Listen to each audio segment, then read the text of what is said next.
오늘 주님께서 우리에게 주신 말씀은 고린도후서 13장 13절 말씀입니다.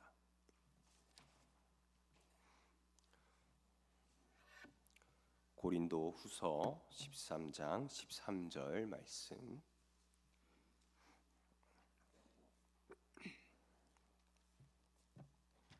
제가 가지고 있는 성경으로는 신약 성경 301페이지에 위치해 있습니다.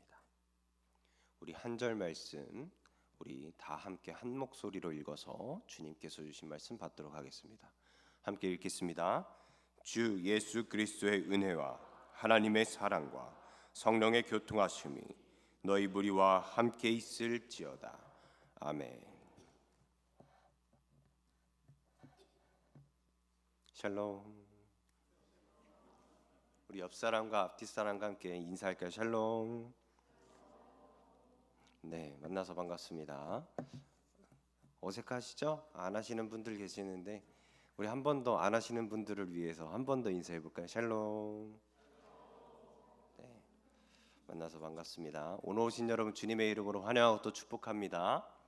여러분들의 삶 가운데 주님께서 주시는 평안과 기쁨이 언제나 가득 넘치기를 축복합니다.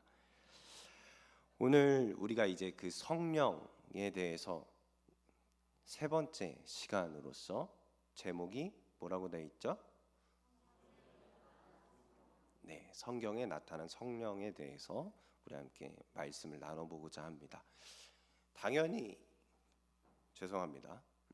당연히 성경에 나와 있겠죠, 그죠? 저희가 성경에 없는 것을 믿나요? 여러분들 성경에 쓰여져 있는 것들을 믿죠? 이제부터 시험이 시작될 겁니다. 디모데후서 3장 16절엔 이렇게 나와 있습니다. 우리 함께 말씀 읽어보겠습니다. 모든 성경은 하나님의 감동으로 된 것으로 교훈과 책망과 바르게 함과 의로 교육하기에 유익하니. 아멘. 우리는 이 말씀을 믿습니다. 우리는 이 성경의 말씀, 이 지금 디모데후서 3장 16절에 나와 있는 이 말씀의 내용처럼 이 성경에 나와 있는 모든 내용들이 우리들이 정말로 배울 만하고 믿을 만한 가치라고 하는 것을 우리가 정확하게 믿음을 들여서 이야기하면 진리라고 하는 것을 믿습니다. 저만 믿습니다. 그런데 성경에 그래서 우리는 이 성경을 뭐라고 이야기를 하냐면 믿음의 책이라고 이야기를 합니다. 네. 성경이 역사책인가요? 성경이 과학서적인가요? 아니죠. 그래서 사람들은 물어봅니다. 성경에 공룡이 어디 나와 있느냐? 성경에 공룡이 나와 있을까요? 나와 있을까요? 공룡이란 단어는 나와 있지 않습니다. 과학책에서 찾으면 됩니다. 그건. 우리는 성경을 공룡의 근거를 보려고 성경을 보는 게 아닙니다. 우리들이 무엇을 믿는지, 우리들이 어떤 것을 믿고 있는지, 믿음의 대상이 누구인지, 믿음이라는 것이 무엇인지 알기 위해서 이 성경을 보고 읽고 그리고 또 믿습니다. 그래서 이 성경을 믿음의 책이라고 이야기하고 그 믿음의 책이라고 하는 것은 즉 믿음에 대하여 다루고 있는 책이다라고 하는 것을 뜻합니다. 이 성경은 믿음에 대해서 다루고 있는 책으로서 믿음의 대상이 누군지 믿음이란 것이 무엇인지 우리에게 알려주는 책입니다. 그렇기 때문에 우리들이 배우는 것은 다 믿음에 관한 것입니다. 오늘 말씀의 제목이 성경에 나타난 성령입니다. 그렇다라고 하는 건 성경에 성령이 있다는 거예요? 있다는 거예요? 있다는 겁니다. 성경에 성령이 등장한다는 거죠. 그러면 성령이라고 하는 것이 성경에 등장한다라고 한다는 것은 믿음의 대상 중에 하나라고 하는 것을 의미한다라고 그렇게 볼 수 있습니다. 그럼 성경에서 성령이 과연 어디에서 처음 등장하느냐? 그것을 우리 한번 찾아보려면 어디에서 등장할까요?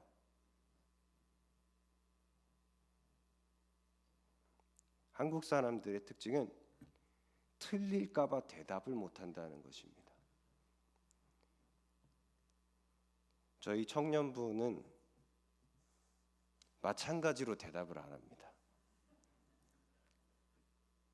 그런데 대답을 잘 해주면 달란트를 줍니다.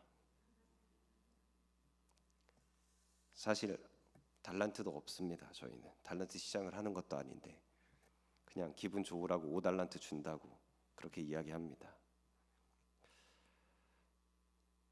성령이 어디 처음 나와 있는지를 보려면 성경 맨 앞장으로 가면 됩니다. 바로 창세기입니다.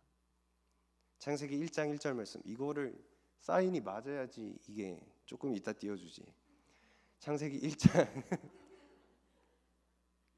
감사합니다. 창세기 1장 1절 말씀 여러분 다 아시죠? 창세기 1장 1절 모르시는 분들은 지금 빨리 자수를 하시면 좋을 것 같습니다. 네, 태초에 하나님이 천지를 창조하시니라. 그럼 창세기 1장 2절은요? 아니 지금 띄우란 소리가 아니라요. 제가 여쭤보는 겁니다. 아시는지. 그러면 우리는 잘 모를 수도 있으니까 한번 읽어볼까요? 창세기 1장 2절 말씀 함께 읽겠습니다. 땅이 혼돈하고 공허하며 흑암이 깊음 위에 있고 하나님의 영은 수면 위에 운행하시니라. 아멘. 이 말씀에서요 성령이라고 하는 정확한 단어라고 이렇게 딱 나오는 것이 아니라 뭐가 나와요? 하나님의 영. 근데 이 하나님의 영이 바로 성령이에요. 우리가 그렇게 이야기하는 성령. 하나님의 영이라고 하는 단어가요 히브리어로 루아흐라고 써 있습니다. 해보실래요? 루아흐. 루아흐가 흐인데 마지막에 목을 긁는 것처럼 해서 루아흐. 네, 루아흐. 이 단어는요 하나님의 영이라고 하는 단어에 쓰여진 단어로서 본래 의미가 영, 입기운 그리고 호흡이라고 하는 의미를 가지고 있습니다. 근데 우리가 주목해서 봐야 될 것은요 바로 기운이라고 하는 단어예요. 이 루아흐라고 하는 단어가 가지고 있는 본래의 속성과도 같은 성격과도 같은 그리고 하나님께서 성령 하나님께서 어떻게 역사하시는지 그리고 어떤 성격을 갖고 계신 건지를 가장 잘 설명하는 단어가 바로 이 기운이기 때문이에요. 여러분들 한번 숨을 크게 한번 들여 마셔 보세요. 코로.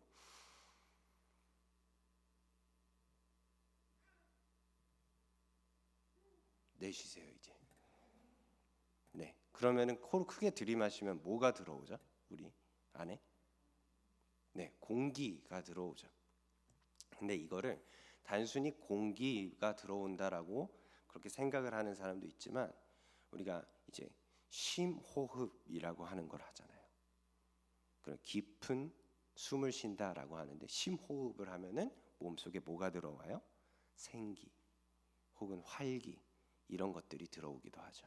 그래서 몸 빠르게 뛰던 때로는 빠르게 뛰던 심장박동이 너무 흥분하고 긴장되어 있던 심장박동이 이 한 번의 호흡을 통해서 진정되기도 하고 너무나도 지쳐 있었던 내 마음이 숨 한 번으로 환기가 되기도 하죠.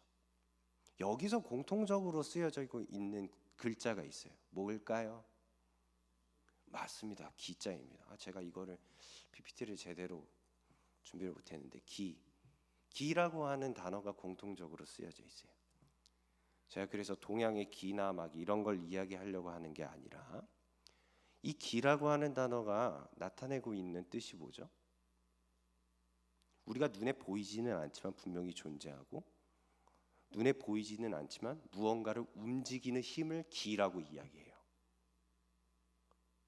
그래서 성령, 이 루아흐를 가장 잘 설명하고 있는 그 단어가 바로 이 기운인데 이 성령이라고 하는 것도 눈에 보이지는 않지만 우리를 움직이고, 눈에 보이지는 않지만 우리를 살아가게 하는, 그리고 지금도 분명히 존재하는 그 성격을 가지고 있다라고 하는 거죠.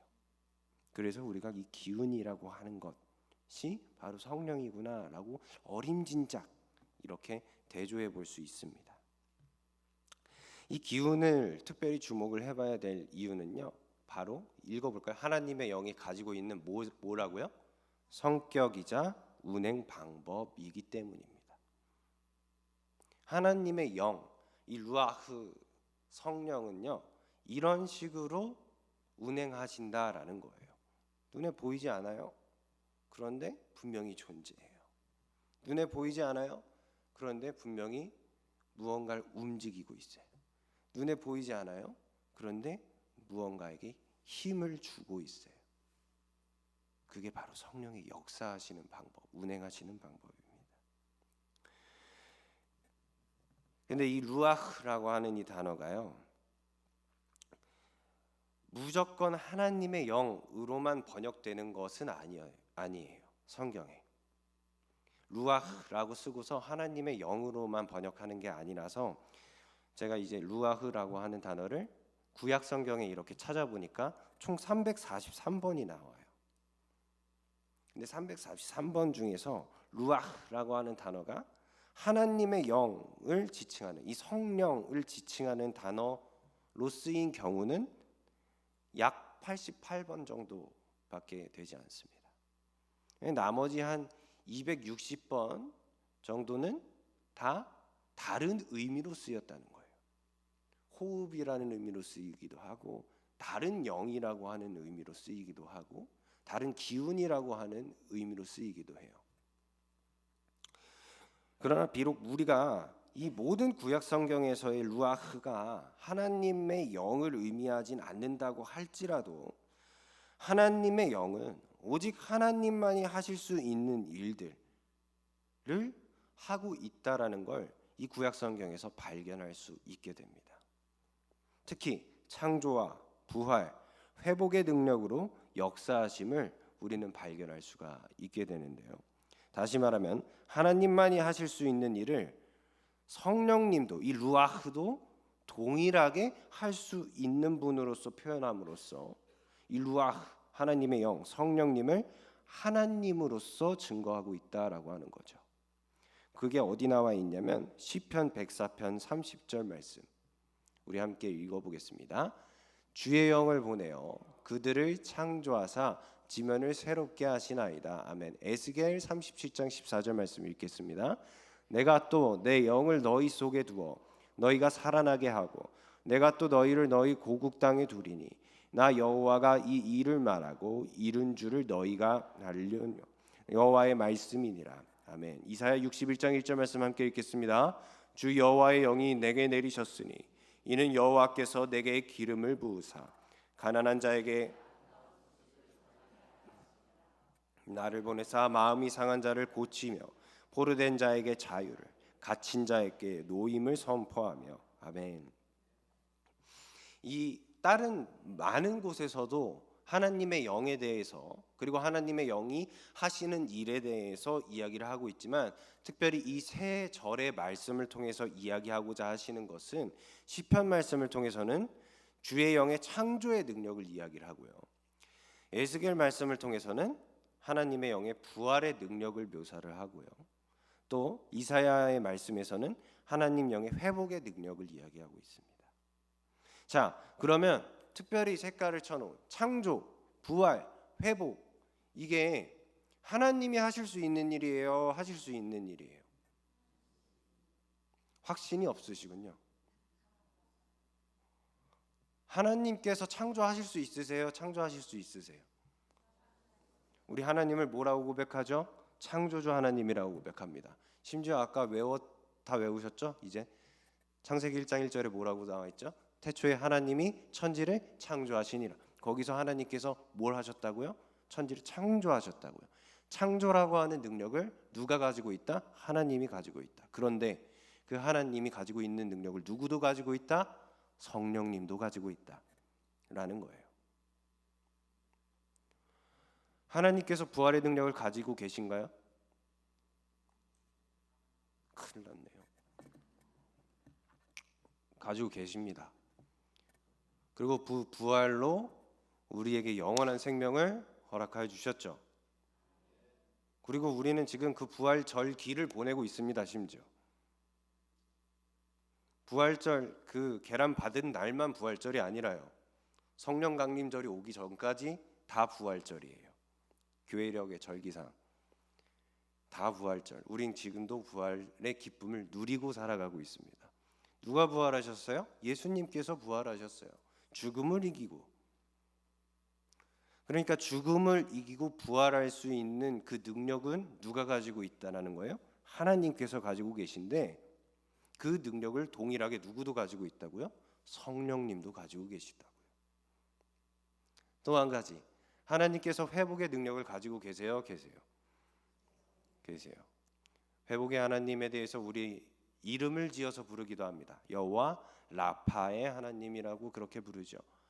여호와 라파, 회복의 하나님, 쓴물을 단물로 바꾸시고 병든 것을 고치시는 하나님, 훼손되었던 것을 본래의 모습으로 다시 바꿔놓으실 수 있는 능력의 하나님을 찬양합니다. 그리고 그 하나님의 능력이, 그 회복이라고 하는 능력이 성령님에게도 있다라고 이사야 61장 1절 말씀에서 이야기하고 있다라는 거죠. 이 밖에도 구약 성경에서 하나님의 영이 하나님의 사람과 함께하며 초월적인 능력, 강한 힘을 주거나 예언의 능력을 행하게 하거나 하는 일들을 하게 하는 존재로서 묘사되기도 합니다.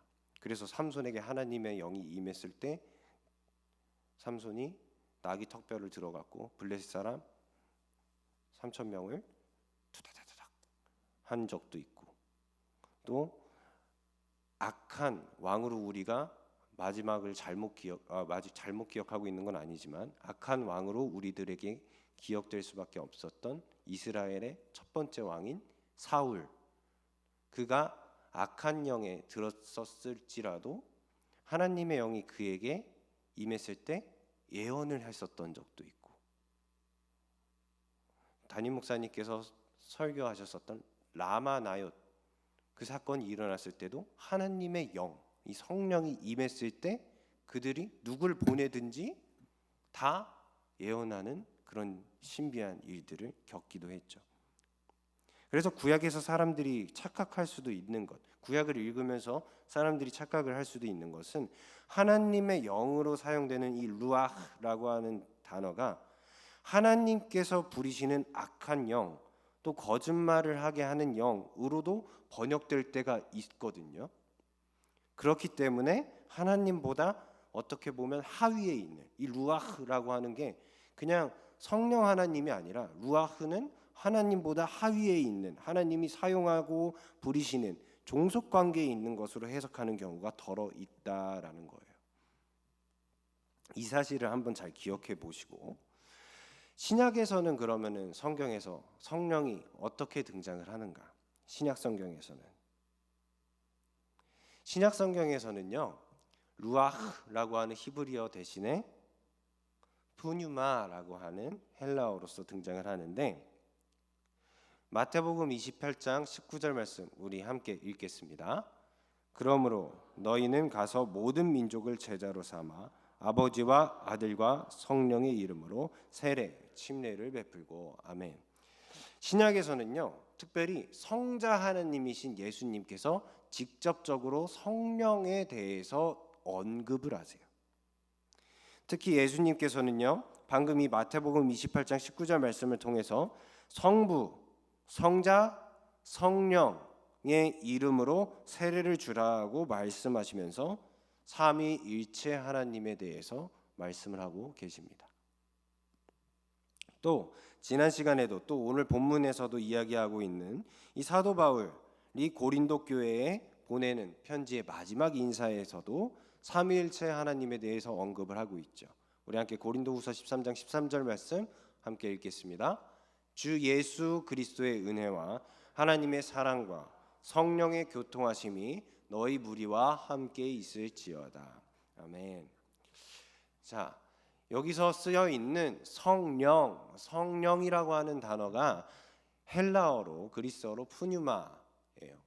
근데 그냥 푸뉴마는요, 맨 앞에 단어, 쉼표에 있는 맨 앞에 단어만이 푸뉴마고, 정확히 끝까지 다 읽으면 푸뉴마 아토스토인데, 아토스토는 그냥 꾸며주는 말이에요.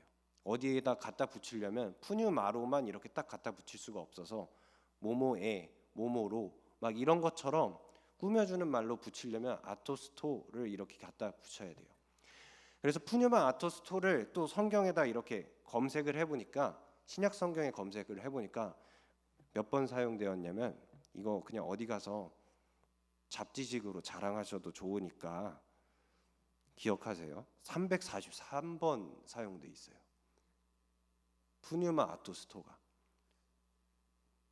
아까 루아흐가 구약 성경에 몇 번 사용됐다 그랬죠? 맞아요. 꼭 하나님의 영이라고 하는 뜻이 아니더라도 343번 사용되어 있었어요. 근데 신약 성경의 푸뉴마 아토스토도 343번 사용된 거예요. 신기하죠? 그냥 신기해만 하세요. 그리고 다른 사람한테 더 알지는 못하니까 여기까지만 자랑하세요. 네. 저도 그냥 신기해서 여러분과 이야기하고 싶었습니다. 그런데 이 성령이라고 하는 이 단어, 푸뉴마라고 하는 단어가 루아흐랑 성격이 똑같아요. 그 뜻이 뭐냐면 불기, 바람, 숨내쉬기, 영혼, 영, 뭐 이런 뜻을 가지고 있어요. 그냥 언어만 달라졌을 뿐이지 의미는 똑같아요. 그 말은 무슨 말이냐면, 구약에 나와 있는 하나님의 영과 신약에 나와 있는 예수님께서 직접 언급까지 하시는 이 성령이 동일하다라는 걸 뜻해요. 즉 구약에서 계속해서 나왔었던 하나님의 영이 신약의 시대에서도 역사하고 계시며, 예수님 이후에 지금 우리가 살고 있는 이 시대에도 역사하고 계시다는 거죠. 동일한 성령님으로. 그 성령님은 동일한 성령님이세요. 언어는 달라질지 몰라도 동일한 성령님으로 오늘도 역사하고 계십니다. 그런데 문제는요, 구약에서든 신약에서든 성령님에 대해서 오해를 할 때가 있다라고 하는 거예요. 많이들 성령님에 대해서, 신약에 대해서 언급되어 있는 내용을 이야기하려고 하면은 그냥 성령이라고 하는 이 푸뉴마 아토스토보다는 먼저 기억하고 있는 게 파라클레토스라고 하는 단어라고 이야기하면 여러분들이 기억을 못 하실 테니까 보혜사라고 하는 단어를 더 많이 기억하실 거예요. 왜냐하면 예수님께서 나 이후에 아버지께서 뭘 보내신다고 말씀하셨어요? 보혜사를 보내신다고 말씀하셨으니까. 그래서 우리는 시대론을 막 들으면서 이제 구약 그 아버지 하나님의 시대, 뭐 성자 예수님의 시대, 그 다음에 무슨 시대? 성령의 시대. 막 그렇게 막 이렇게 이야기를 들었었던 적도 있죠. 그래서 보혜사에 대해서 우린 더 많이 알고 있을 거예요. 근데 이 보혜사라고 하는 성령님의 성격이, 이 보혜사라고 하는 이 단어 자체가 위로자, 상담자, 조력자, 옹호자라고 하는 뜻을 갖고 있거든요. 그렇다 보니까 단순히 성령님을 도와주시는 분 정도로 생각을 한다고요. 나는 열심히 살아가고, 나는 믿으면서 살아가고 구원의 길을 향해 걸어가는데 그 길을 도우시는 분 정도로만 생각을 하는 거예요. 성령님을 조력자 정도로만 생각을 하는 거예요. 조력자도 대단한 거죠, 사실은. 여러분들 그 일을 해보신 적, 다 일을 하시죠. 일을 하시는데 그 막노동이라고 하는 일을 해보신 적이 있나요? 그 일을 하면, 현장이라는 데를 가면 기술을 가지고 있는 사람이 있고, 그 기술을 가진 사람은 항상 뭘 필요로 해요? 조력자를 필요로 해요. 전문 용어로는 씨다라고 해요.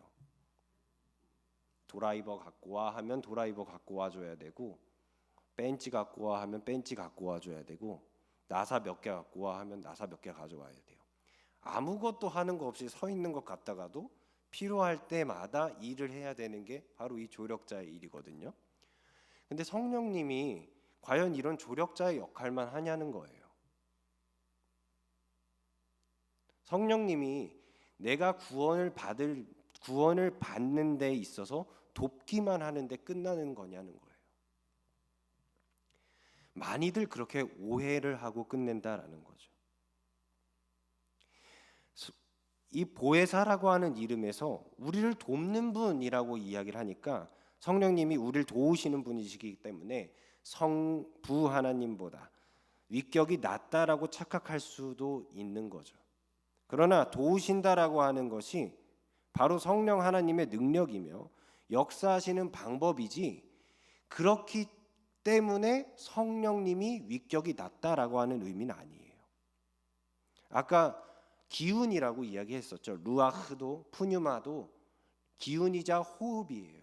눈에 보이지 않지만 존재하고 눈에 보이지 않지만 힘을 가지고 무언가를 움직이는 것, 그것이 성령님의 역사하는 방법이라고 이야기를 했어요.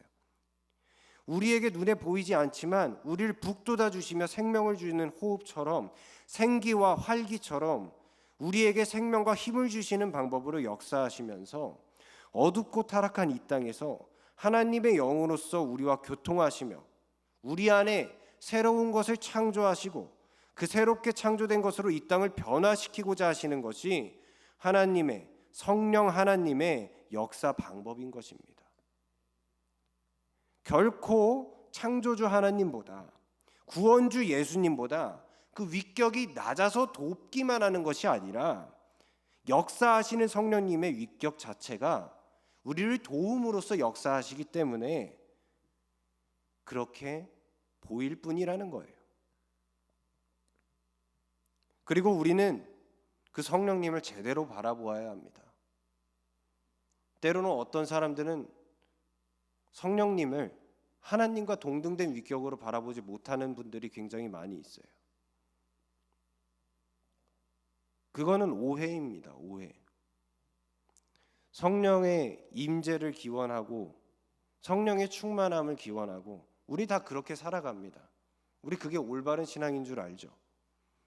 그게 틀렸다라고 무조건 이야기할 수도 없는 거지만, 성령이라고 하는 게 어떤 마법의 주문처럼 내가 성령을 소환할 수 있고, 내가 성령을 내 안에 무언가 에너지처럼 채울 수 있고, 그냥 내가 주도해서 성령을 무언가 다스릴 수 있는 것처럼 그렇게 생각을 하면 그건 성령님에 대한 다분한 오해로 성령님을 잘못 바라보고 있는 거예요. 성령님은요, 내가 억지로 채우려고 하지 않아도, 내가 억지로 충만함을 잊기 위해서 무언가 몇 시간 동안, 몇 분 동안 채워서 기도를 하지 않아도 우리와 동행하시는 분이 성령님입니다. 지금 여러분들이 내가 지금 성령님과 함께하고 있나? 라고 하는 의문을 가지고 있는 그 순간에도 동행하시는 분이 성령님이세요. 함께 하시는 분이 성령님이세요. 그리고 그 함께 하시면서 여러분들이 넘어지지 않게, 여러분들이 너무 멀리 가지 않게 도와주시는 분, 내가 잘못된 일을 행하고 있다라고 생각이 들 때 문득 말씀이 생각난다면 그건 누구의 역사예요? 성령님의 역사예요. 내가 양심에 찔리는 일이 있을 때 그 일을 회개할 수 있다라고 한다면 그건 누구의 역사예요? 성령님의 역사예요. 성령님은 눈에 보이지 않지만 그렇게 역사하고 계세요. 그 성령님은 결코 성부 하나님보다, 성자 하나님보다 낮은 위격에 위치하시는 분이 아닙니다. 동등한 위격에 위치하고 계시며 동등한 권리를 갖고 계세요. 그래서 우리는 그 하나님을 뭐라고 고백합니까? 삼위일체의 하나님이라고 고백합니다. 삼위일체라고 하는 말은 무엇이냐? 한번 읽어볼까요? 세 위격이 동등하며 한 몸을 이루신다라는 것을 뜻해요. 세 위격이 동등하며 한 몸을 이루신다. 세 위격이 뭐예요? 성부 하나님, 성자 예수님, 성령 하나님. 이 세 가지 위격이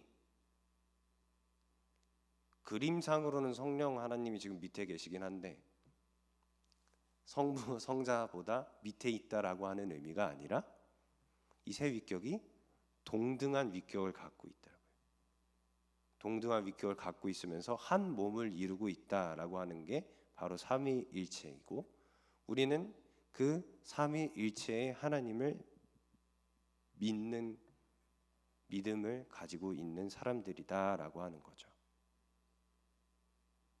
그래서 신학교 때 삼위일체론에 대해서 제가 배울 때 많은 사람들이 기독교를 유일신교라고 하는 이름으로 알고 있고 그 카테고리 안에서 같이 중동지방에서 출발한 유대교, 이슬람교와 같은 유일신교라고 많이들 알고 있다라는 거예요. 우리가 믿는 그 절대 창조주 가장 크고 위대하신 분을 뭐라고 고백해요? 하나님이라고 부르잖아요. 그래서 하나밖에 없는 분이라고 생각하고 그래서 우리는 유일신교인 것처럼 그렇게 착각을 하지만 사실은 기독교는 유일신교가 아니다라는 거예요. 이슬람교는 유일신교일 수도 있고 유대교도 유일신교일 수도 있지만 기독교는 성부, 성자, 성령 하나님의 동등됨과 한몸됨을 믿는 삼위일체교다라고 그렇게 정의를 합니다. 우리가 하나님을 신실하신 분, 미쁘신 분으로 고백하고 사랑의 하나님, 희생의 하나님, 치유의 하나님 등등으로 고백하듯 오늘 말씀에 우리가 믿고 가르칠 만한 교훈인 이 성경에서 계시하고 있는 이 성령 하나님을 올바로 믿는 믿음을 가진 저와 여러분들이 되길 간절히 소망합니다. 성령 하나님을 올바로 바라볼 수 있는 믿음의 시선을 회복하는 저와 여러분들이 되길 간절히 소망합니다. 그래서 우리와 늘 항상 함께하고 계시며 지금도 보이지 않지만 여러분들 옆에서 여러분들 삶을 도우시며 동행하고 계시는 그 성령님을 믿는 믿음으로 늘 항상 주님과 함께 호흡하며 교제하며 동행하는 성화의 삶을 통해서 주님께 영광 돌리는 저와 여러분들의 삶이 다 되시기를 주님의 이름으로 간절히 축원합니다.